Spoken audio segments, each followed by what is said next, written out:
இனி வருகின்ற நாட்களாவது நமக்கு ஏதாவது நல்லது நடக்காதா? வருகின்ற நாட்களாவது நமக்கு ஏதாவது சாதகமான பலன் கிடைக்காதா? அப்படின்னு கவலைப்பட்டுட்டு இருந்த நம்மளுடைய ரிஷபராசி என்பர்களுக்கு வருகின்ற நாட்கள் எப்படி இருக்குது அப்படிங்கிறத பார்க்கலாம். வருகின்ற நாட்களில் நம்மளுடைய ரிஷபராசி என்பர்களுக்கு எந்தெந்த விஷயம்லாம் சாதகமாக இருக்குது, எந்தெந்த விஷயம்லாம் பாதகமாக இருக்குது, இந்த ரிஷபராசியில் பிறந்த 3 நட்சத்திரக்காரர்களுக்கு எந்த மாதிரியான பலன்கள் வருகின்ற நாட்களில் கிடைக்க இருக்குது அப்படிங்கிறத தொடர்ந்து இந்த வீடியோவில் பார்க்கலாம். அதுக்கு முன்னாடி நீங்கள் இப்போ தான் ஃபஸ்ட் டைமாக நம்ம சேனலை பார்க்குறதா இருந்தால் நம்ம சேனலை சப்ஸ்கிரைப் பண்ணிவிட்டு கூடவே இருக்கிற பெல் ஐக்கானையும் கிளிக் பண்ணிக்கோங்க. அப்போ தான் நாங்கள் போடுற ஒவ்வொரு வீடியோவுமே உங்களுக்கு நோட்டிஃபிகேஷனாக வரும். நீங்கள் ரிஷபராசி அன்பராக இருந்தால் மறக்காமல் நம்மளுடைய சேனலுக்கு ஒரு லைக் கொடுத்துக்கோங்க. உங்களுடைய உறவுகள் வகையில் யாராவது ரிஷபராசி என்பர்கள் இருக்காங்க அப்படின்னா மறக்காமல் இந்த வீடியோவை அவங்களுக்கும் ஷேர் பண்ணிவிடுங்க. ரிஷபராசியில் நீங்கள் எந்த நட்சத்திரத்தில் பிறந்தீங்க அப்படிங்கிறத மறக்காமல் எங்களுடைய கமெண்ட் பாக்ஸில் தெரிவிங்க. உங்களுக்கு ஏதாவது ஜோதிட ரீதியாக சந்தேகம் இருக்குது, ஜோதிடர்கிட்ட ஏதாவது ஆலோசனை வேணும், உங்களுடைய சுய ஜாதகத்தை பார்க்கணுன்னா கூட டிஸ்கிரிப்ஷனில் வந்து ஜோதிடரோட வாட்ஸ்அப் நம்பர் கொடுக்கப்பட்டிருக்கு. அந்த நம்பருக்கு கால் பண்ணி முன்பதிவு செய்துக்கோங்க. உங்களுடைய சந்தேகங்களுக்கு நல்ல ஒரு தீர்வு கிடைக்கும்.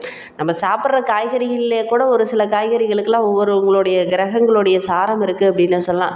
சில காய்கள் வந்து சில கிரகங்களுடைய சாரம் அதிகமாக இருக்குது. குறிப்பாக வெண்டைக்காயில் வந்து புதனுடைய சாரம் அதிகமாக இருக்கும், புடலைக்காயில் சந்திரனோட சாரம் அதிகமாக இருக்கும், முட்டைக்கோஸில் காலிஃப்ளவர் இதெல்லாம் பார்த்திங்கன்னா சுக்கிரனோட சாரம் அதிகமாக இருக்குது அப்படின்னே சொல்லலாம். நம்ம பற்கள்லேயே கூட மேல் வரிசை பற்கள்லாம் பார்த்திங்கன்னா சூரியனுடைய சாரம் இருக்குது, கீழ் வரிசை பற்களில் சனியோட ஆதிக்கம் இருக்குது அப்படின்னு பெரும்பாலும் சொல்லப்படுது.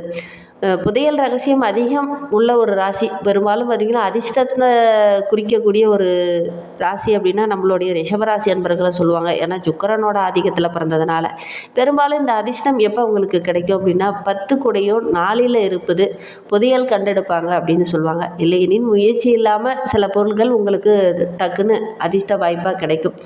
யாருக்கெல்லாம் வந்து ஒரு சிலருக்கு இந்த தற்கொலை எண்ணம்லாம் ஒரு சிலருக்கு வரும் பார்த்திங்களா, எந்த கிரகங்களுடைய சேர்க்கை இருக்கிறதுனால இந்த எண்ணங்கள் வரும் அப்படின்னு பார்த்திங்கன்னா சந்திரனும் கேதுவும் இவங்க வந்து 6, 8, 12 ஆகிய இடத்துல கூடி வரும்போது இந்த மாதிரி எண்ணங்கள் ஒரு சில ஜாதகருக்கு வரும். யாரெல்லாம் ரொம்ப அமைதியாக இருப்பாங்க, எந்த கிரகங்களுடைய சேர்க்கை இருக்கும்போது ரொம்ப அமைதியாக இருப்பாங்க அப்படின்னு பார்த்திங்கன்னா ராசி அதிபதியுடன் புதனோடு கூடிய 1, 2, 6 ஆகிய இடத்துல இருந்தால், லக்னாதிபதி சுக்கிரனோடு கூடி 6, 8, 12 ஆகிய இடத்துல இருக்கும்போது ஜாதகர்கள் கொஞ்சம் அமைதியாக இருப்பாங்க, ரொம்ப புலம்ப மாட்டாங்க, எதையுமே யோசித்து செயல்படக்கூடியவங்களாக இருப்பாங்க. இந்த விஷ சந்துக்கள்லாம் தீண்டுது இல்லையா, அது எந்த கிரகங்கள் அமையும் போது விஷ சந்துக்கள் வந்து உங்களுக்கு தீண்டும் அப்படின்னு பார்த்திங்கன்னா லக்னத்தில் 6ல் ராகு இருக்கும்போது விஷ சந்துக்களால் ஏதாவது பிரச்சனைகள் வரும். இதெல்லாம் வந்து பொதுவாக ஒரு சிலருக்கு நடக்கக்கூடிய ஒரு சில பலன்கள். சரி, இதெல்லாம் பற்றி அடுத்தடுத்த வீடியோக்கெல்லாம் நம்ம தொடர்ந்து பார்க்கலாம். நம்மளுடைய ரிஷபராசி என்பர்களுக்கு வருகின்ற நாட்களில் கிரக அமைப்புகள் எப்படி இருக்குது அப்படிங்கிறத தொடர்ந்து பார்க்கலாம். நம்மளுடைய ரிஷபராசி என்பர்களை பொறுத்தவரையிலும் வருகின்ற வாரத்தில் ராசிக்குரிய சுக்கிரனோடு குரு 2ஆம் இடத்துல அமர்ந்து கர்மஸ்தானத்தை பார்வையிடுவதனால சில சிறப்பான பலன்கள் இந்த காலகட்டத்தில் நம்மளுடைய ரிஷபராசி என்பர்களுக்கு கிடைக்கிறதுக்கு அப்படின்னு சொல்லலாம். ஏன்னா 2 தனக்காரன்கள், அதாவது சுக்கிரனும் குருவும் இணைந்து இருக்கிறதுனால நல்ல ஒரு முன்னேற்றமான வாரமாக வருகின்ற வாரம் அமைந்திருக்கு. பொருளாதார நிலையில் நல்ல ஒரு வளர்ச்சி இருக்கும். இந்த பற்றாக்குறை நிலைமையெல்லாம் நீ மாறும் அப்படின்னே சொல்லலாம். கடனே வாங்கிட்டு இருக்கோம், நம்ம எப்படா அந்த கடனெல்லாம் கட்டி முடிப்போம் அப்படின்னுங்கிறீங்க. கடனெல்லாம் டக்குன்னு கட்டி முடிச்சுட்டு நல்ல ஒரு பாராட்டு, நல்ல ஒரு முன்னேற்றம், தொழிலில் வியாபாரத்தில் நல்ல ஒரு வளர்ச்சியை எதிர்பார்க்கலாம். ஏன்னா 2 லாப கிரகங்கள் ஒன்றோடு ஒன்று இணைந்து இருக்கிறதுனால இந்த கடனெல்லாம் அடைச்சிட்டு ஒரு நிம்மதியான வாழ்க்கையை இனி வாழ போகிறீங்க. உங்களுடைய வலிமை ரொம்ப சிறப்பாக இருக்குது, ஜெயித்து காட்ட போகிறீங்க. வாய்ப்பை கரெக்டாக பயன்படுத்திக்கோங்க. வாய்ப்பை நழுவ விட்டீங்க அப்படின்னா மறுபடி இந்த கிரகங்களுடைய சேர்க்கை எப்போ ஏற்பட போகுது அப்படின்னு தெரியாது. 3ல் சூரியன் அமர்ந்திருக்கிறதுனால அரசாங்க காரியங்கள்லாம் இந்த காலகட்டத்தில் இறங்குனீங்க அப்படின்னா டக்குன்னு கையெழுத்தாகும். நிறைய ஒப்பந்தங்கள்லாம் நீண்ட நாட்களுக்கு முன்னாடி போட்டுட்டு ஆனால் ஒப்பந்தம் கையெழுத்தாகவே இருக்குது அப்படின்னா அதெல்லாம் இந்த காலகட்டத்தில் முயற்சி பண்ணி பாருங்கள். கண்டிப்பாக நல்ல ஒரு சாதகமான பலன் கிடைக்கக்கூடிய யோகம் இருக்குது. அதே மாதிரி வேலைக்காக முயற்சி பண்ணுறவங்க கண்டிப்பாக முயற்சி பண்ணிங்க அப்படின்னா நல்ல ஒரு வேலை கிடைக்கும். குறிப்பாக அரசாங்க வேலைக்காக முயற்சி பண்ணுறவங்க முயற்சி பண்ணுங்கள், நல்ல ஒரு வேலை கிடைக்கக்கூடிய அமைப்பு இருக்குது.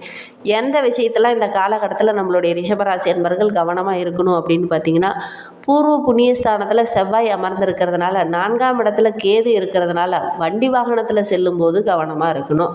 சின்ன இடர்பாடுகள், குறிப்பாக நெருப்பு சம்பந்தமான பிரச்சனைகள், இயந்திரம் சம்பந்தமான பிரச்சனைகள், இதெல்லாம் இந்த இந்த காலகட்டத்தில் வரும். இயந்திரத்து சம்மந்தமான தொழிலில் இருக்கிறவங்களும் ரொம்ப கவனமாக இருக்கணும். வெளியில் எங்கேயாவது ரொம்ப தூரம் பிரயாணம் போகிறீங்க அப்படின்னா ரொம்ப எச்சரிக்கையாக இருக்கணும்.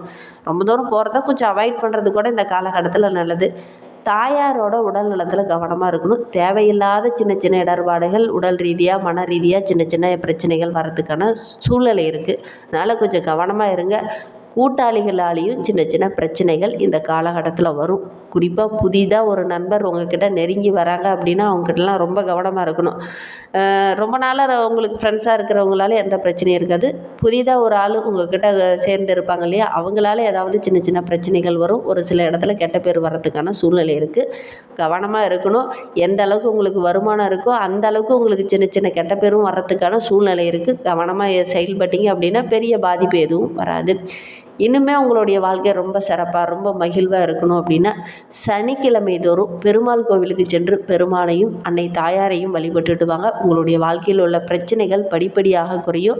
நம்பிக்கையோடு இந்த ஒரு விஷயத்தை செஞ்சு பாருங்கள். நல்ல மாற்றமும் நல்ல ஒரு முன்னேற்றமும் வருகின்ற நாட்களில் இந்த ரிஷபராசி அன்பர்களுக்கு கிடைக்கும். இந்த ரிஷபராசியில் பிறந்த 3 நட்சத்திரக்காரர்களுக்கும் வருகின்ற நாட்கள் எப்படி இருக்குது அப்படிங்கிறத பார்க்கலாம். ரிஷபராசியில் கார்த்திகை நட்சத்திரத்தில் பிறந்தவங்களுக்கு வருகின்ற நாட்களில் நல்ல ஒரு முன்னேற்றத்தை எதிர்பார்க்கலாம். ஏன்னா இந்த காலகட்டத்தில் குரு சுக்கிரனோட சேர்க்கை இருக்கிறதுனால நல்ல ஒரு சாதகமான பலன் வருகின்ற நாட்களில் கிடைக்கும். வருமானம் சிறப்பாக இருக்குது. புதிய இடம் வண்டி வாகனம் வாங்கக்கூடிய அமைப்பு இருக்குது. குடும்பஸ்தானம் ரொம்ப பலமாக இருக்குது. பொருளாதாரத்தில் இருந்த பிரச்சனைகள் கொஞ்சம் குறையும். கணவன் மனைவிக்கிடையே இருந்த அந்த சின்ன சின்ன இடர்பாடுகள்லாம் கூட வருகின்ற நாட்களில் சரியாகி நல்ல ஒரு ஒற்றுமையை எதிர்பார்க்கலாம். கொடுத்த வாக்கை இந்த காலகட்டத்தில் காப்பாற்றுவீங்க. கடனெல்லாம் அடைக்க முடியாதுன்னவங்களாம் கூட இந்த காலகட்டத்தில் அந்த கடனெல்லாம் அடைச்சிட்டு நல்ல ஒரு நிம்மதியான வாழ்க்கையை இனி வாழ ஆரம்பிக்க போகிறீங்க. என்றாலும் கூட பூர்வ புண்ணிய ஸ்தானத்தில் செவ்வாய் இருக்கிறதுனால பிள்ளைகளுடைய நலனில் கொஞ்சம் கவனமாக இருக்கணும். அதே மாதிரி உங்களுடைய தாயாரோட உடல் நலத்துலேயும் கொஞ்சம் கவனமாக இருக்கணும்.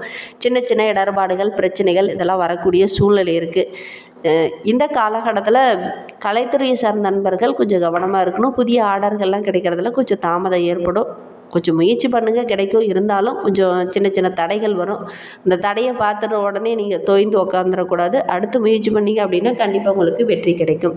அரசியல் துறையில் இருக்கிறவங்களுக்கு வருகின்ற நாட்கள் ரொம்ப யோகமான நாட்களாக இருக்குது. ரோகிணி நட்சத்திரத்தில் பிறந்தவங்களுக்கு வருகின்ற நாட்களை பொறுத்தவரையிலும் தன குடும்ப வாக்குஸ்தானத்தில் செஞ்சிருக்கக்கூடிய குரு பகவான் 6, 8, 10 இடத்தை பார்க்கறதுனால உடல் ஆரோக்கியத்தில் இருந்த பிரச்சனைகள் கொஞ்சம் குறையும். தொழில் ரீதியாக ஏற்பட்ட போட்டிகளும் கொஞ்சம் குறையும். எதிரிகளுடைய தொல்லை வருகின்ற நாட்களில் கொஞ்சம் குறையிறதுனால வருகின்ற நாட்கள் ரொம்ப மகிழ்ச்சிகரமான நாட்கள் உங்களுக்கு அமைந்திருக்கு. வம்பு வழக்கு விவகாரங்களில் இருந்தவங்களுக்கு கூட நல்ல ஒரு சாதகமான பலன் வருகின்ற நாட்களில் கிடைக்கும். உங்களுடைய செல்வாக்கு படிப்படியாக உயரும். ஒரு சிலர்லாம் புதிய சொத்து வாங்கக்கூடிய அமைப்பு இருக்குது. வேலையில் ஏற்பட்ட பிரச்சனை, வழக்கு விவகாரங்களில் ஏற்பட்ட பிரச்சனை இதெல்லாம் ஒரு முடிவுக்கு வரக்கூடிய நாட்களாக வருகின்ற நாட்கள் அமைந்திருக்கு. ஒரு சிலர்லாம் புதிதாக இடம் வாங்கலாம் அப்படின்னு நினச்சிட்டு இருந்திருப்பீங்க. ஆனால் அதற்கான பணம் கிடைக்காமலே இருந்திருக்கும். ஆனால் இந்த காலகட்டத்தில் முயற்சி பண்ணிங்க அப்படின்னா அதற்கான பணம் உங்களுக்கு டக்குன்னு கிடைக்கும். நல்ல ஒரு முன்னேற்றமும் இந்த காலகட்டத்தில் ஏற்பட்டும். குடும்பத்தில் சின்ன சின்ன இடர்பாடுகள் சின்ன சின்ன பிரச்சனைகள் அப்பப்போ வரும். கொஞ்சம் கவனமாக இருக்கிறது நல்லது. பிள்ளைகளுடைய ஆரோக்கிய விஷயத்துலையும் உங்களுடைய தாயாரோடைய ஆரோக்கிய விஷயத்துலையும் கொஞ்சம் கவனமாக இருக்கிறது நல்லது. கணவன் மனைவிக்கிடையே கொஞ்சம் விட்டு கொடுத்து அனுசரித்து செல்வது நல்லது. இந்த காலகட்டத்தில் தடிமனான வார்த்தைகளை பயன்படுத்த வேண்டாம். பொருளாதார ரீதியாக நல்ல ஒரு முன்னேற்றம் இருக்கும். குடும்பத்தில் சின்ன சின்ன இடர்பாடுகள் இருக்கும். கொஞ்சம் கவனமாக இருக்கிறது நல்லது. மிருகசீரிடம் 1, 2 பாதங்களில் பிறந்தவங்களுக்கு வருகின்ற நாட்களை பொறுத்தவரைக்கும் நல்ல ஒரு முன்னேற்றமான நாட்களாக அமைந்திருக்கு அப்படின்னே சொல்லலாம். தைரிய வீரிய பராக்கிரமக்காரகன் செவ்வாய் வருகின்ற நாட்களில் 5ல் சஞ்சரிக்கிறதுனால பூர்வீக சொத்தில் இருந்த பிரச்சனைகள் ஓரளவுக்கு முடிவுக்கு வரும். பிள்ளைகளால் சில சங்கடங்களில் சந்திக்க வேண்டிய ஒரு சூழ்நிலை இருக்குது. கொஞ்சம் கவனமாக இருக்கணும். பிள்ளைங்களை உங்களுடைய மேற்பார்வையிலேயே வச்சுக்கிறது நல்லது. குருவோடைய பார்வை சத்ரு ஜெயஸ்தானத்தில் கிடைக்கிறதுனால பெரிய பாதிப்பு எதுவும் வராது. அப்படி வந்தாலும் கூட அதை சமாளிக்கக்கூடிய ஒரு திறன் உள்ள நபராக வருகின்ற நாட்களில் இந்த மிருகசீரிட நட்சத்திரக்காரங்க வள வருவீங்க. சுக்கிரன் குருவோடைய சேர்க்கை இருக்கிறதுனால இந்த காலகட்டத்தில் பொருளாதாரத்தில் நல்ல ஒரு முன்னேற்றம் இருக்கும். பணம் புழக்கமும் ஓரளவுக்கு சிறப்பாக இருக்குது. வியாபாரத்தில் தொழிலில் நல்ல ஒரு முன்னேற்றத்தை எதிர்பார்க்கலாம். கணவன் மனைவிக்கிடையே அப்பப்போ சின்ன சின்ன பிரச்சனைகள் வரும். கொஞ்சம் கவனமாக இருக்கிறது நல்லது. இன்னுமே வாழ்க்கை ரொம்ப சிறப்பாக ரொம்ப மகிழ்வாக இருக்கணும் அப்படின்னா காமாட்சி அம்மனை வழிபட்டுட்டு வாங்க. நீங்கள் எடுக்கிற முயற்சி எல்லாமே உங்களுக்கு வெற்றியாக அமையும். காமாட்சி அம்மனை வழிபட்டுட்டு வாங்க. தினமுமே காலையில் எந்திரிச்சு அதிகாலையில் சூரிய பகவானை வழிபட்டுட்டு அதுக்கப்புறம் உங்களுடைய அன்றாட வேலைகளை தொடங்குங்க. வருகின்ற நாட்கள் ரொம்ப மகிழ்ச்சிகரமான நாட்களாக உங்களுக்கு அமையும். இந்த மாதிரி பயனுள்ள தகவலை நீங்கள் தொடர்ந்து கேட்கணும் அப்படின்னு நினச்சிங்கன்னா நம்ம சேனல் சேனலை சப்ஸ்கிரைப் பண்ணிவிட்டு கூடவே இருக்கிற பெல் ஐக்கானையும் கிளிக் பண்ணிக்கோங்க. அப்போ தான் நாங்கள் போடுற ஒவ்வொரு வீடியோவுமே உங்களுக்கு நோட்டிஃபிகேஷனாக வரும். ரிஷபராசி அன்பராக இருந்தால் மறக்காமல் நம்மளுடைய சேனலுக்கு ஒரு லைக் கொடுத்துக்கோங்க. தேங்க்யூ.